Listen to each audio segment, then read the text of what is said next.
할렐루야, 오늘 금요 기도의 본문 말씀은 출애굽기 30장에 있는 말씀입니다. 예, 출애굽기 30장에 있는 말씀입니다. 지금까지 우리 30장까지는 우리가 지난번에 계속 19장부터 성막 만드는 이야기를 오늘 길게 우리가 살펴보았는데요. 그런데 이걸 배우면서 이 내용들을 읽어보면 정말 우리가 몰랐던 내용들, 저는 정말 이렇게 하면서 많이 배웠습니다. 여기, 이 번제단 만들고 또 그 안에 성막 안으로 들어가면 성막 안에 이렇게 다시 금제단이 있는데 분향단이 있고 여기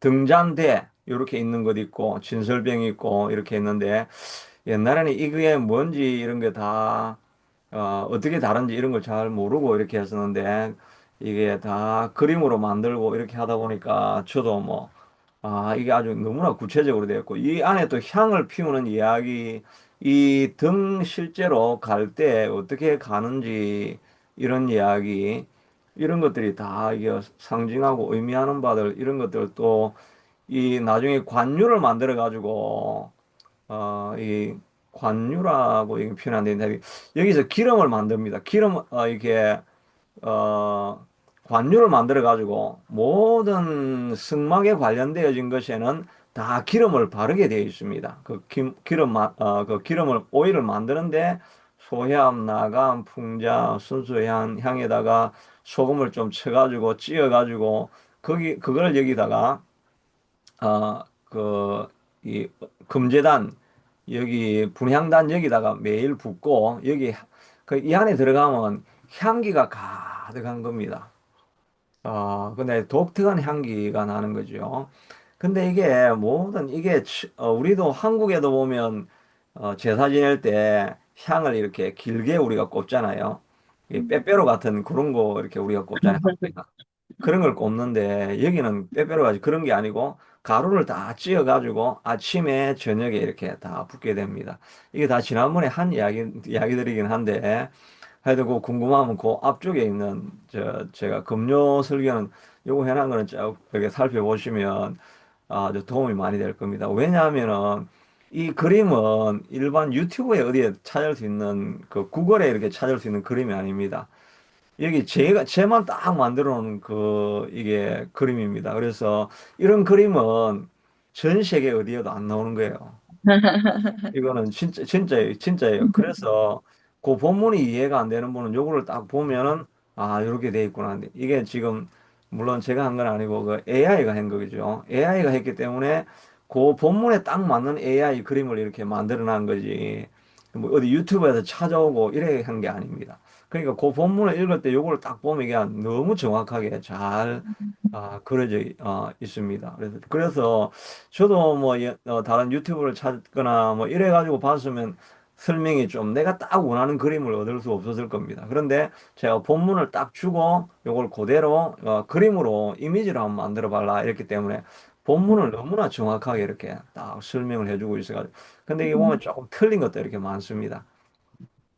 이좀 언약궤하고 이 분향단하고는 이 안에 천막이 있고 이렇게 나눠져 있어야 되는데 이런 것들이 조금 어떤 때는 이게 좀 잘 안 나오는 부분인데 내가 원하는 부분은 정확하게 이렇게 어디에서도 설명할 수 없는 그런 내용들이 이렇게 나와 있습니다. 무엇보다 이 성막 안에 향기가 들어가면 향기가 탁 나는 거죠. 우리도 제사 드릴 때 향기 나고 또 그 장례할 때 보면 거기에 들어가면 또 성수에 무슨 향기가 나고 이렇게 하는데 그게 다 근원이 어디에서 나왔냐니까 다 이거는 지금 그러니까 한 5천 년 전에 일어났던 이야기죠.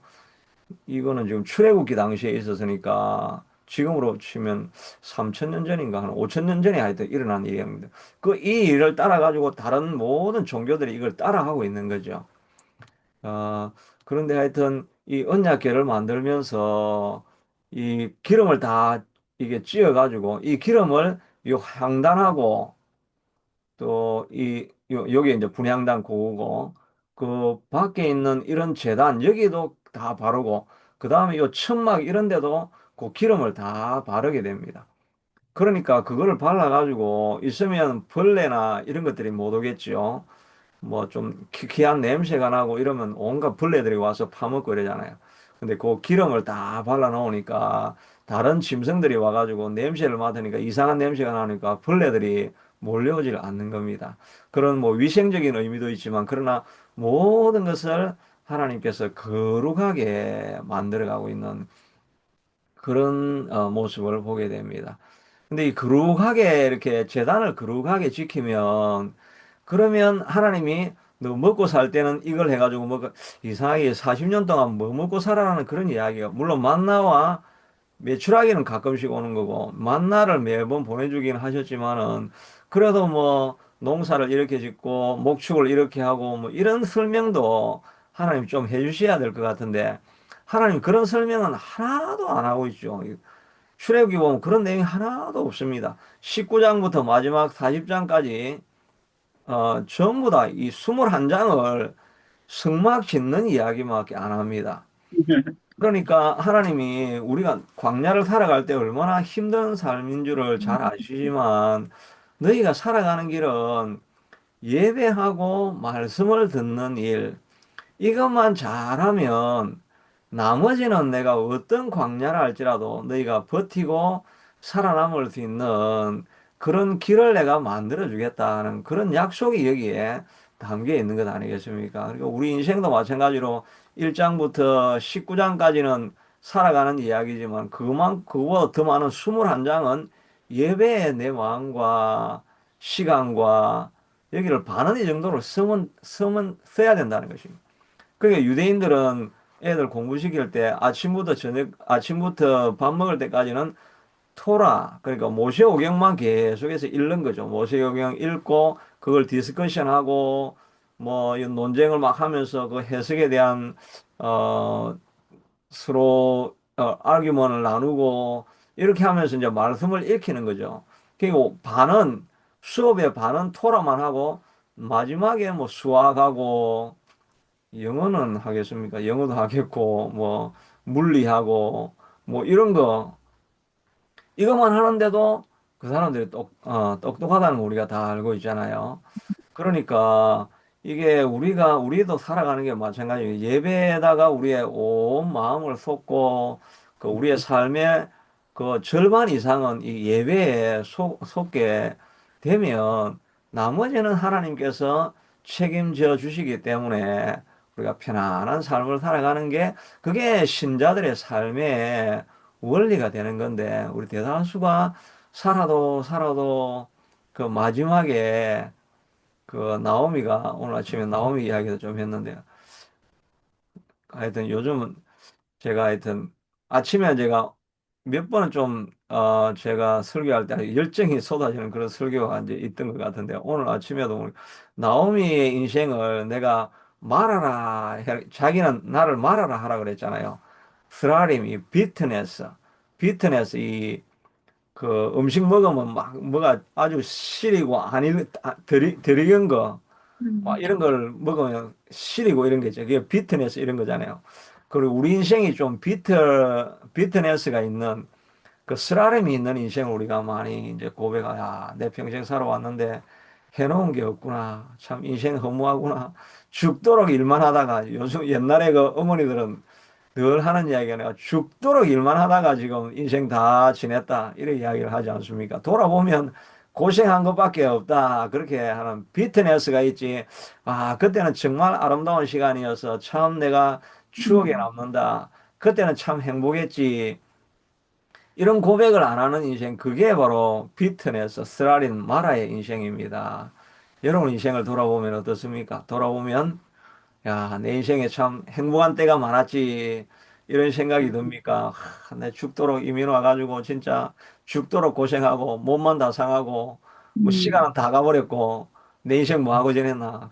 그렇게 혹시 고백하는 인생이 있다면 그게 바로 비트네스인데 이 나오미가 그런 생각을 했다는 겁니다. 야, 내 인생 진짜 내 청춘 모압에 가가지고 남편 죽어가지고 깜짝 놀랐는데 그래도 애들 의지하고 그래도 거기서 이방의 땅에서 이민 가가지고 살았는데 그거 바라고 기대하던 애들 둘이 다 죽어버리고 청산 가부 세 명만 남았는데 야, 내 인생 진짜 요즘 드라마 제목에 폭삭망했수다 뭐 그런 게 있죠. 그 안에 난 내용이 뭔지는 전혀 모르겠는데 그 끝난 드라마죠. 하여튼 폭삭망했수다 이렇게 했는데 자기 인생 돌아보면서 야, 폭삭망했수다 하고 이렇게 간 인생이 그 잘 살아보려고 베들레헴 예배하는 처소를 떠나서 살다 보니까 그 상징적인 의미가 아니겠습니까? 정말 인생에 남은 게 쓰라림밖에 안 남았다. 이런 인생이라고 한다면 우리가 돌아보면서 내 인생의 예배와 말씀과 하나님을 사랑하면서 하나님의 나라를 위해서 내가 좀 더 많은 시간을 썼더라고 한다면 하나님이 내 인생을 돌아보게 해주셨다고 한다면 내 인생이 참 얼마나 아름다운 추억들이 될 많았을까. 그런 이야기들이 많이 있는 인생이 되었을까. 그런 생각을 우리가 한번 해보기도 하는 것입니다. 또 이 말하면 제가 혼자 뭐 몇 번만 더 하면 100번 하는 이야기인데 하여튼 저는 하여튼 고등학교 2학년, 3학년, 대학교 1학년, 2학년 그때가 저는 진짜 뭐 지금 생각해도 너무너무 아름답고 멋있고 하여튼 기억에 남는 시간이죠. 그때가 제가 성령의 막 진짜 도가니 속에서 살아갔던 그런 시절이었죠. 저도 뭐 병이 들어가지고 병 고침 받고 하여튼 그 교회에서 그 기도할 때 진짜 성령의 그 교회도 항상 그런 건 아닌데 우리 있을 때만 성령의 역사가 얼마나 강력하게 나타나는지 진짜 막 교회 가면 치유가 있고 성도들이 모여서 예배하고 나면 다 집에 가는 게 아니라 모여가지고 그냥 눈물로 더 기도하고 그러니까 예배터에 가면 눈물을 흘리고 회복이 되어지고 하나님을 만나는 그런 감격과 기쁨이 있고 하니까 그런 애들이 모여가지고 노니까 노는 것도 얼마나 그 추억이 담긴 하나님이 함께 하면서 놀게 되니까 매 순간순간마다 기억에 다 남는 그런 시간들이 되는데 정말 하나님 앞에 듬뿍 빠져 있으면 하나님 앞에서 이거 이머전이라 그러죠. 요즘 프렌치 이머전 프로그램 이렇게 하면 프렌치 익스텐디드 이렇게 하면 그 반쪽만 프렌치 하는 거고 프렌치 이머전 하면은 전부 다 수업을 전부 다 영어로 하는 거잖아요. 그러니까 우리가 Holy Spirit Immersion 이렇게 돼 가지고 홀리 스피릿에 완전히 그냥 빠져가지고 거기에 매몰돼 있어. 그래가지고 살아가는 인생은 정말 기억에 남는 인생, 참 행복한 인생이 되겠다 하는 생각을 하고, 우리 남은 생에도, 옛날에 그랬지만, 남은 생에도 그런 홀리 스피릿이 우리를 완전히 장악해버리는 그런 인생이 우리가 지금도 될 수 있으면 좋겠다는 그런 생각을 해보게 됩니다. 근데 오늘 이제 본문에 있는 말씀은 하나님이 지금 설교대로 이 앞에까지는 지금 다 모세가 시내산에서 지금 하고 있는 이야기입니다. 30장까지는 모세에게 이렇게 만들어라, 이렇게 만들어라, 이렇게 만들어라는 지시사항을 지금까지 해준 거거든요.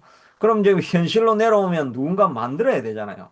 누군가 만들어야 되는데 누가 만들 것이냐 하는 것을 지정해주는 이야기가 오늘 본문에 나오는 말씀입니다. 그래서 여호와께서 모세에게 말씀하시죠. 내가 유다지파 훌의 손자여 우리의 아들인 브살레를 지명하여 부르고 하나님의 영이 그에게 우리가 충만하게 하여 지혜와 총명과 지식과 여러 가지 제조로 정교한 일을 연구하여 금관과 놋을 만들게 하며 보석을 깎아 물리며 여러 가지 기술로 나무를 새겨 만들게 하라. 이렇게 부살레를 시켜서 이 일을 하라고 하나님께서 딱 지명을 해 주셨습니다. 근데 여기 보면 내가 유다지파 훌의 손자요 우리의 아들인 부살레를 이렇게 하니까 여기 우리가 누굽니까? 이 우리가 저는 이게 저 우리라는 이 말을 저는 처음에 이 히브리 말 중에 그 음표가 그리고 훌의 손자요 우리의 아들이니까 이 훌의 아들 이름이 이거는 브살레는 손자니까 훌의 아들의 이름이 나는 우리인데 이 히브리어로 어떻게 한국말하고 우리하고 같아가지고 이 우리라고 하는 그런 히브리 말인 줄 알았어요.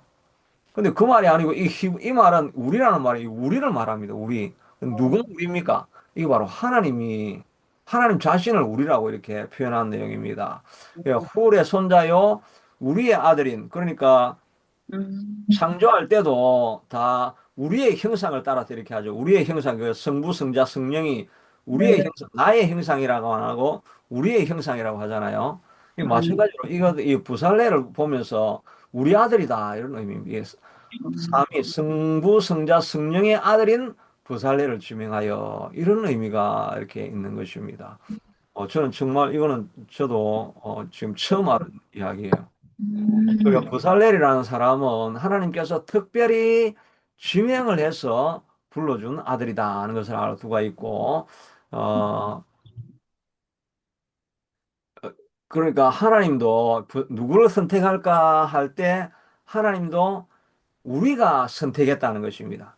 같이 대화를 나누어 가지고 성령님은 추천하는 사람이 이 사람이고 성령님은 이렇게 김채든 지사님을 추천했고 성자 예수님은 김기돈 지사님을 선택을 했고 성부 하나님은 뭐 그 유성희 사모님을 선택했고 이렇게 선택을 했는데 이걸 막 서로 논의하고 논의를 하다가 결정을 해보니까 이 세 사람은 아직 안 되고 얘들은 조금 모자라니까 안 되고 부살레를 하자라고 해가 합의해가지고 부살레를 선택을 했다는 것입니다. 그러니까 하나님 안에도 어떤 일을 이루어갈 때 우리의 형상을 따라서 하면서 대화를 막 하면서 그래서 최고의 결정을 만들어낸다는 그런 의미가 드러나는 것입니다.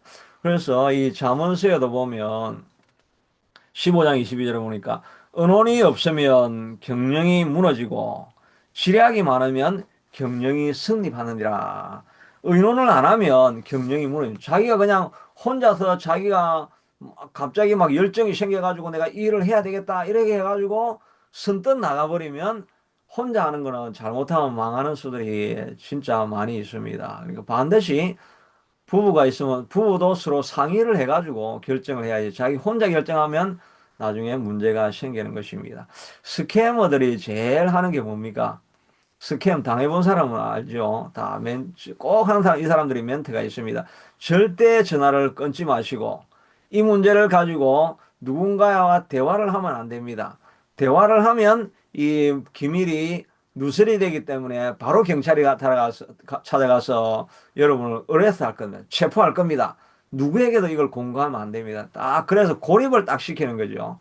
그게 스캐머가 하는 제일 그 넘버 원 자기들 원리입니다. 제가 그래 당해봤잖아요. 제가 그 절대 전화 끊으면 안 된다 그랬는데 어떻게 잘못하다가 이거 막 지금 차 타면서 이렇게 차 타고 가면서 이렇게 하다 보니까 막 저는 그때 진짜 제가 막 그 폴리스가 오는 줄 알았어요. 폴리스가 저 잡아가는 줄 알고 진짜 막 떨려가지고 이걸 도대체 어떻게 해야 될까 이러다가 어떻게 하다 보니까 전화가 끊겨버렸어요. 와, 그래서 나는 이제 완전히 죽었다. 이제 우리 집에 폴리스 오는가 보다. 이렇게 하다가 잠깐 끊겼으니까 생각을 조금 이제 그때 간추려 가지고 내가 이제 그 회계사한테 전화를 한번 해봤습니다. 회계사한테 전화했는데 이런 일이 있는데 이런 일이 있을 수 있습니까? 하니까 그 스캠인데 걱정하지 마세요. 아니 그게 아니고 이렇게 하는데 이거 분명한 겁니다. 이거 혹시 회계사가 모르고 있는 건 아닙니까? 내가 몇 번이나 회계사한테 이렇게 물어봐서 제가 완전히 빠져 있으니까 회계사 말도 고지 안 들리더라고요. 근데 이 사람이 뭐 이렇게 몇 가지 이야기를 해주는 것 보니까 진짜 그런 게 있지. 그렇지. 딱 생각해 보니까 이게 스캠인 거예요. 음, 그때도 제가 정신을 차려가지고 그때 하여튼 뭐 이 사람 마지막까지 이제 전화를 1시간 동안 안 끊고 이 사람들 내가 이제 하여튼 보복을 많이 했죠. 내가 그때 한번 이야기했죠. 끝까지 해가지고 하여튼 뭐 그 돈 찾아오라니까 내가 은행 지금 가고 있다고 하면서 이제 집에 책상에 앉아가지고 내가 지금 은행에 가고 있으니까 조금 기다려라. 그러면 얘가 이제 마음이 쫄해가지고 야 빨리 좀 해라 빨리 좀 해라. 지금 다리가 지금 부러져가지고 지금 내가 갈 수가 없다. 그래가지고 하여튼 1시간 동안 얘를 괴롭히다가 마지막에 너 폴리스가 지금 내가 이게 딜레이 한 이유는 우리 나는 폴리스에게 신고를 했으니까 폴리스가 그 너희한테 가고 있어서 그래서 내가 시간 끌인 거야. 창문 밖에 봐봐. 빨리 폴리스가 있으니까 봐보라고. 이렇게 하면서 나도 이제 보복을 하고 하여튼 뭐 엉뚱한 이야기지만 여하튼 이 스캐머들이 하는 가장 그 프린시플 넘버 원이 고립을 시키는 것입니다. 아이솔레이션 하게 되는 거. 이게 스캐머들이 하는데 사단이 하는 제일 큰 그 방법 중에 하나가 고립시키는 것입니다. 교회에서 어려움이 생기게 만들고 문제가 생기게 만들고 이렇게 해가지고 나는 더 이상 교회 가기 싫다. 저 사람 보기 싫어서 나는 교회 안 간다. 교회 가니까 뭔가 뭐 더러운 것들이 다 있더라. 그래서 교회를 딱 나가게 하고, 그래 고립이 되어지면 사단의 밥이 되는 것입니다. 마음대로 조정해서 할 수 있게 되는 거죠. 또 제가 뭐 우리 교회 어떤 분이 좀 그 멘탈리 디프레션이 이렇게 심해가지고 그분이 이제 상담할 때 그 이제 그 의사가 물어보면서 지금 네 상태를 좀 설명할 수 있는 단어가 뭐겠냐 이렇게 이야기를 하니까 이 자매가 한 이야기가 딱 그 말이 아이솔레이션. 그 사람이 그렇게 해서 진짜 막 엄청나게 디프레스가 돼가지고 그때는 그 패닉까지 오고 뭐 이런 상태가 돼가지고 상담을 가서 물어보니까 그분은 이제 어머님 그렇게 이야기하는데 너 지금 상태가 뭐냐니까 아이솔레이션. 와, 그 말을 들으니까 진짜 소름이 끼치더라고요. 아, 이게 진짜 사단이 하는 이런 일이고. 딱 저도 이게 지금 디프레션 이런 게 저도 조금 있죠. 그런 기질을 제가 계속 가지고 지금 자라온 겁니다. 저도 지금도 그런 디프레션이 이제 있는데 나는 그걸 이길 수가 있어요. 어떻게 하면 내가 이기는지를 알고 있게 하기 때문에 저는 그걸 이제 항상 벗어날 수 있는 그런 게 돼 있기 때문에 좀 디프레션이 좀 되지만 항상 이 다시 반동을 해서 나는 올라가기 때문에 더 깊이는 안 내려가지만은 저도 제 기질상에 저도 진짜 그런 디프레션 기질이 엄청 많아요. 근데 제가 최근에 이제 이분하고 이제 상담 대화하고 많이 이러면서 내가 옛날에 겪었던 그런 것들 옛날에 제가 그 굉장히 디프레션이 고2 때 와가지고 그것 때문에 하여튼 제가 그 신장이 안 좋아지고 이런 과경이 있는데 그때 딱 상태를 한마디로 이야기하면 아이솔레이션이지 아이솔레이션. 아무도 대화할 사람이 없고 친구도 없고 내 마음을 알아주는 사람도 없고 그러니까 제 마음속에 자꾸 이상한 생각들이 들고 이렇게 되는 건데 이 아이솔레이트 시켜가지고 고립시켜가지고 그 다음에 사단이 컨트롤하고 그렇게 하면 디프레스했다가 오프레스 해가지고 결국은 우리를 마지막에 그 마지막 최고의 바닥까지 때려지게 하는 게 사단의 전략인 것입니다. 그런데 하나님은 우리라고 하잖아요. 논의하고 의논해가지고 뭔가를 결정할 수 있는 그런 게 하나님이 본질적으로 하나님이 의논하시는 분이신데 그 우리 안에도 하나님의 형상을 따랐으니까 우리도 의논할 대상이 있고 같이 있어야 마음이 평안해지고 인간 본질적인 모습이 나타나는 게 그게 그렇게 우리 안에 프로그램화가 되어 있는 것입니다.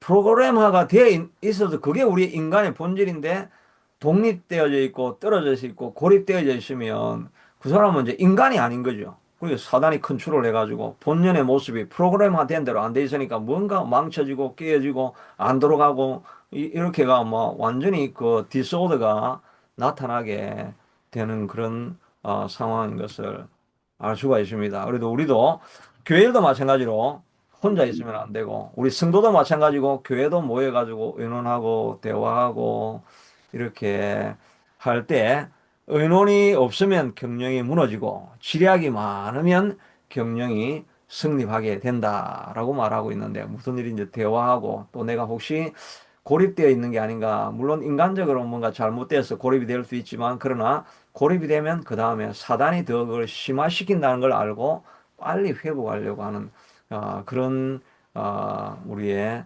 모습이 있어야 그게 바로 우리가 할 수 있는 일이, 우리가 우리 자신의 모습으로 돌아가는 것입니다. 그리고 또 이 부살렐은 누굽니까? 훌의 손자라고 했잖아요. 훌이 누굽니까? 훌이 르비딤 전투할 때 아론과 훌이 모세의 손을 끝까지 붙잡고 있었던 중보기도자 아닙니까? 이 중보기도자 훌의 손자를 하나님께서 기억하시고 부살렐에게 시켜가지고 모세를 조력하게 모세가 원판을 가지고 오면 그걸 조력해가지고 그걸 현실화시킬 수 있는 그런 도구로 조력자로 삼아준 것 아닙니까? 그러니까 홀에 중보하는 그 사역과 사명을 하나님께서 기억하셨다가 그의 기도를 따라서 그 손자에게까지 그 사명을 전수해 주는 것을 보게 되는 것입니다. 그러니까 훌이 중보하며 기도했던 그 기도가 사라지는 것이 아니고 훌은 죽었지만 하나님께서 그의 중보기도를 기억하여서 그 자손들에게 중보기도의 영향이 흘러가게 만들어준다. 부모의 헌신과 기도와 눈물과 그 수고를 하나님은 그 당대에 혹시 안 나타나면 왜 이렇게 기도를 이렇게 많이 하는데 우리 엄마는 이렇게 고생고생만 하다가 좀 비참하게 돌아가셨나 이렇게 하지만 그 기도는 떨어지지 않습니다. 그 기도는 다음 세대까지 흘러가게 되는 거죠. 대표적인 그 간증이 그 김양재 목사 우리들 교회 있죠. 그 엄마가 김양육 뭐 그 목사님은 뭐 여자 목사로 지금 뭐 10,000명 가까이 큰 교회를 이끌고 있지 않습니까? 근데 그분의 그런 변화를 일으킨 그걸 자기가 계속 이야기하면서 자기 엄마 이야기를 많이 하죠. 엄마는 자기가 뭐 그 예대를 나와가지고 저 예고를 나와가지고 서울대학교 피아노과를 가려고 하면 얼마나 레슨비가 많이 필요하겠습니까? 레슨비 하나 대주지 아니하고 돈만 있으면 교회에 다 갖다 바치고 늘 교회 가가지고 새벽기도 하고 그 다음에 새벽기도 마치고 하면 교회 몸 빼입고 교회당 청소 화장실 청소만 이 사람이 죽을 때까지 그것만 했는데 그렇게 새벽기도 하다가 오다가 차 사고 나가지고 이제 죽어버렸어요. 그 엄마가. 아이고. 그러니까 이 사람은 죽도록 고생하고 죽도록 기도만 하고 그냥 죽은 거예요. 그래가 아이고. 마지막 끝을 잘 본 게 아니고. 그리고 우리가 한편으로는 보면 그렇게 기도하시는 분인데 하나님께서 어떻게 저렇게 참 다른 사람 보기에도 비참하게 교회에서 새벽 기도하고 청소하고 나오다가 차에서 취해가 죽었나. 그게 참 무의미한 인생이다. 하나님이 살아있으면 저러실 수 있는가. 이런 생각을 할 수 있지만 그러나 그 기도는 흘러가서 늘 김양기 목사님 그 간증이 우리 엄마가 이렇게 했다. 그 옛날에는 자기가 엄마 보기 싫어가지고 엄마 만나면 부끄러워가지고 그냥 엄마 그 고등학생 때는 엄마 만나려고 하면 길거리에서 도망다니가지고 옆으로 피해가 가니고 이렇게 늘 엄마가 부끄러웠는데 지금 돌아와 보니까 그 엄마의 기도로 자기가 살고 있다. 이렇게 말하지 않습니까? 우리 부모의 헌신과 기도는 땅에 떨어지지 않는다. 이 이찬수 목사도 마찬가지입니다. 이찬수 목사도 지금 뭐 교회에 굉장히 영향력을 미치고 있는 분 아닙니까? 근데 자기 아버지가 그 조그만 개척교회 하다가 40일 금식기도 하다가 금식기도 하면 뭔가 교회도 풀리고 교회가 성장을 해야 되는데 금식기도 하다가 그냥 죽어버렸어요. 너무 너무 과로로 금식기도 하다가 그러니까 그 참 좀 헌신한 게 뭐 비참한 희생이고 헌신 같이 그렇게 안 보입니까? 어떻게 하나님이 살아계시면 금식하면서 교회를 위해서 그래도 본인을 위한가 아니라 교회를 좀 부흥시켜 보려고 금식했는데 웬만하면 살려주셔가지고 교회가 부흥되는 게 뭔가 그 아구가 맞는 일이지. 교회를 위해서 금식하다 죽어버리면 그 교회가 풍지박산이 난 거 아닙니까? 음. 그런데 그런 헌신이 자기에게 머무르는 게 그 다음 세대까지 흘러 넘쳐가 가지고 결국은 뭐 그 교회를 물론 뭐 이차도 목사도 뭐 잘하시고 헌신된 삶을 사시겠지만 그러나 그 부모의 영향력이 없었다고 할 수가 없겠죠. 사람들의 눈에 보기에는 아무 의미 없는 헌신같이 보이지만 그러나 하나님 앞에 드려진 헌신과 기도는 하나도 땅에 떨어지지 아니하고 반드시 자기가 아니면 다음 세대에 기도했던 내용들은 흘러난다는 것을 알고 그래서 우리가 이 금요기도회 때 와서 열심히 기도를 많이 쌓아 놓으시기를 바랍니다. 아침 기도회 때 유튜브 보지 마시고 다 이렇게 유튜브로 들어와 가지고 다 같이 이렇게 연합해서 얼굴을 보면서 이렇게 같이 의논을 해야 역사가 나타나고 모략이 나타나고 길이 열리게 될 줄로 믿습니다. 네. 여하튼 쌓아놓는 기도는 하나님이 결코 그냥 흘러가게 하지 않으신다. 하나님 앞에 드린 것은 반드시 응답해 주신다는 것을 우리가 알 수 있게 하는 것입니다. 그래서 하나님의 영을 그에게 충만하게 하여 지혜와 총명과 지식과 여러 가지 재주로 정교한 일을 연구하고 금관과 노수로 만들게 하여 보석을 깎아 물리며 여러 가지 기술로 나무로 체기를 만들었다 하고 하는데 이 하나님의 영이 충만하였다. 이 성령이 충만했다는 말은 이건 처음 나오는 말입니다. 지금 출애굽기인데 성령이 충만했다는 말은 구약 성경에 여기서 처음 나오는데 성령이 충만하면 나중에 뭐 다윗이 성령이 충만하고 뭐 이런 기름 부었고 이런 기름 붓고 이런 이야기는 다윗 이야기는 출애굽보다 얼마나 뒷이야기입니까? 출애굽은 아직 가나안 땅에 들어가지도 않았습니다. 가나안 땅에 들어가 가지고 여호수아가 전쟁하고 그 다음에 나서 이제 다윗하고 뭐 이런 세례 나오잖아요. 근데 광야 때에는 이때까지는 뭐 성령이란 얘기가 없는데 성령이 처음 나온 이야기가 여기인데 성령이 평신도에게 먼저 임했던 것입니다. 모세에게 임한 것이 아니라 평신도에게 성령이 먼저 임했다는 것입니다. 그러니까 성령이 임하면 어떤 역사가 일어나게 됩니까? 지혜와 총명과 지식과 여러 가지 재주로 막 성령이 충만하니까 귀신을 쫓아내고 방언을 말하고 그 기이한 이적과 역사가 나타나고 이렇게 성령이 역사하시는 것이 아니라 성령이 임하니까 지혜와 총명과 지식과 여러 가지 재주가 나타나는 것입니다. 그래서 정교한 일을 하게 하고 이런 일상의 나무를 그 주물을 만들어 가지고 기구를 만들어내고 또 그 노스로 어떤 기구를 만들어내고 이렇게 하는 그런 것을 잘 할 수 있는 통찰력과 스킬과 재능이 만들어지게 된다는 것입니다. 그러니까 지혜가 없는 사람들은 어떻게 해야 되겠습니까? 지혜가 없는 사람은 하나님 앞에 나아가서 하나님 내가 지혜를 좀 주시옵소서 이렇게 기도를 해야 됩니다. 뭔가 하는데 가정일을 하는 게 뭐가 서투르고 관계를 하는데 관계가 뭐 좀 서투르고 일을 하는데 비즈니스에 수완이 떨어지고 이런 사람들은 하나님 앞에 기도를 해야 됩니다. 하나님 내가 이런 일을 잘할 수 있는 수완을 좀 주시옵소서 내게 좀 똑똑하고 문제를 해결할 수 있는 그런 지혜를 주시옵소서라고 기도를 해야 됩니다. 저도 옛날에 고등학교 때 제가 성령에 충만할 때 수학 문제가 안 풀리고 이렇게 할 때 제가 수학책을 딱 가지고 기도실에 가가지고 수학책을 제가 앞에 놔놓고 기도했다고 그렇게 한번 이야기를 드렸죠.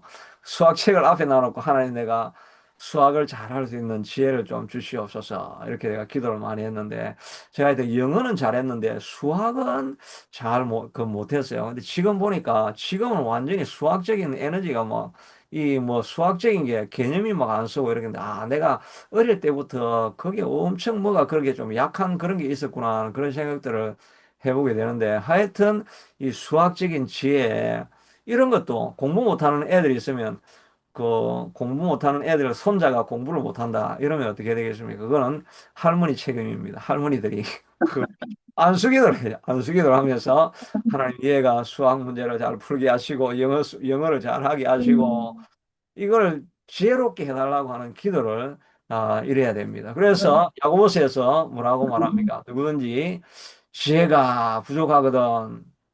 야고보서 1장 누구든지 지혜가 부족하거든 네. 모든 사람에게 후히 주시고 꾸짖지 아니하시는 하나님께 구하라 그리하면 주시리라 이렇게 말씀하고 있지 않습니까? 꾸짖지 않습니다.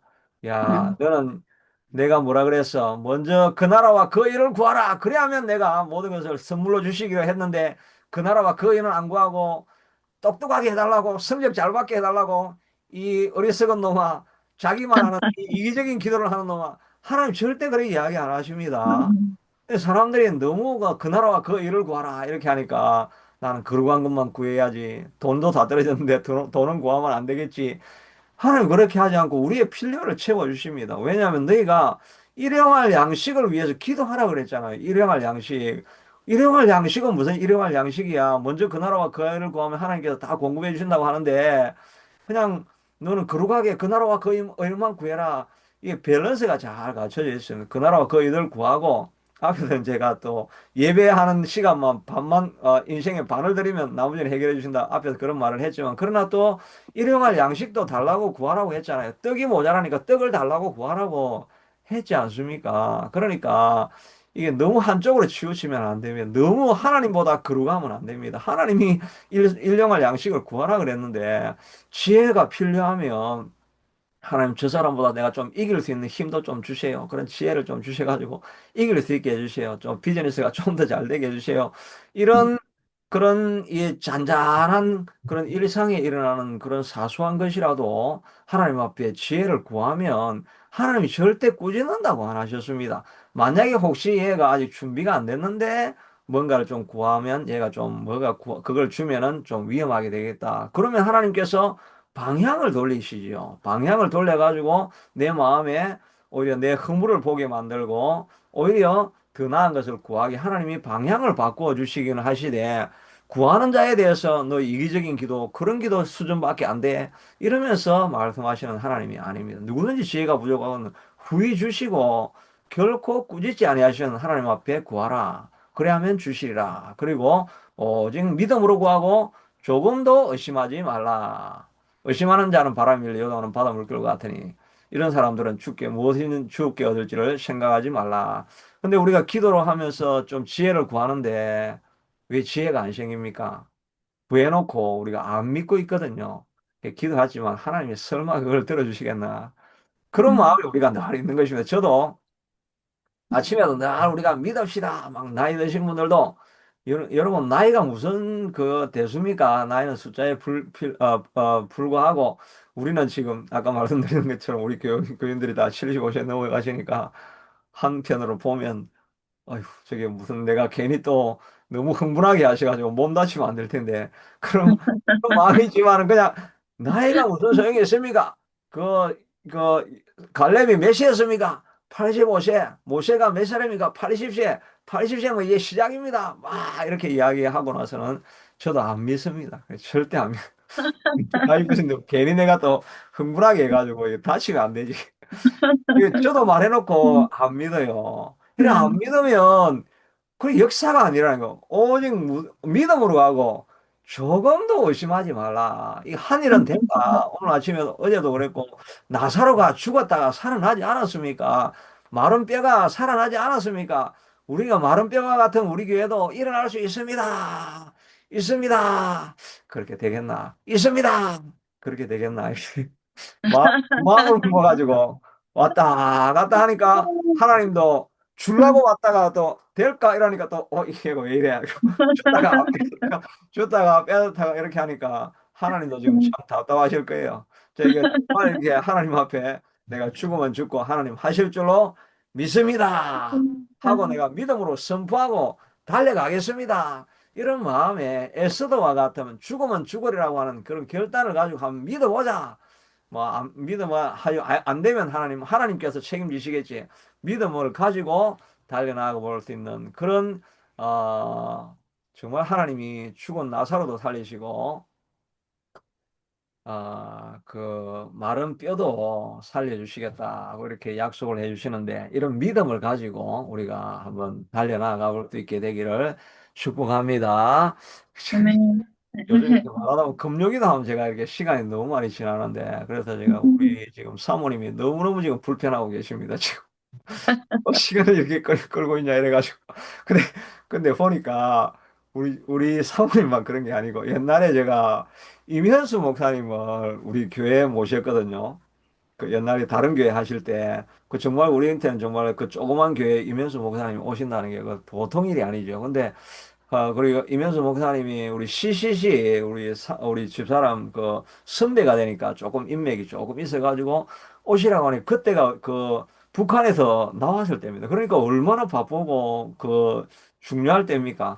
근데 그 우리 한 그 20명 20몇 명 되는데 그때 와가지고 그 목사님이 간증을 하니까 막 다른 교회에서도 많이 오고 해가지고 그때 사람들이 꽤 많이 오고 이랬어요.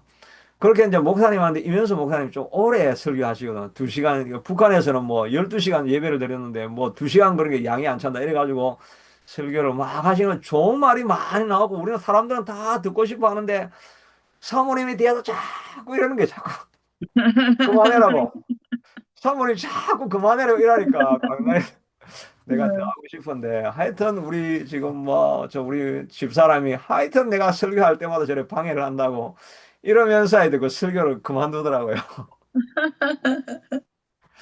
하여튼 그냥 은혜 받고 있으면 되는데 마음이 다 불안해가지고 뭐 하나 실수 안 할까 이러니까 늘 불안해가지고 초조해하니까 막 설교하는 사람들도 초조해가지고 여하튼 성령님이 인도하셔가지고 이렇게 설교를 하게 하시는 줄로 믿습니다.